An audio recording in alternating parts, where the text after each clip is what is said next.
Rack লাগানো হবে বলে প্রত্যেকটাতে কয়েন লাগিয়ে দেওয়া হয়েছে। দেখুন ভালোভাবে।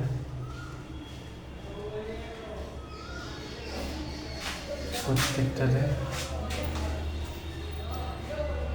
আমরা খুলবো আর ইটালিতে এমভাবে।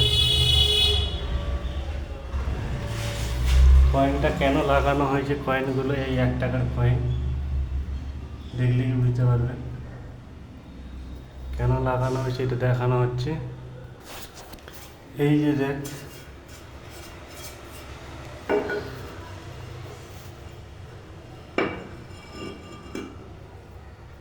দেখুন র্যাকের সাপোর্ট হলো।